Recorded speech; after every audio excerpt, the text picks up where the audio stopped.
یا علی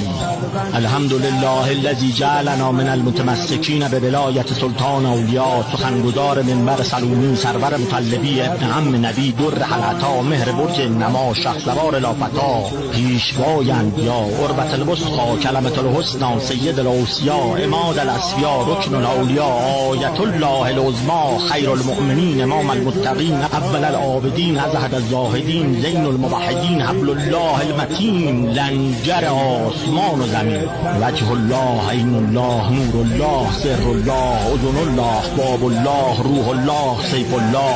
عبدالله، حسد الله الغالب، آقا جانم حیدر امیر المؤمنین علی علیه السلام.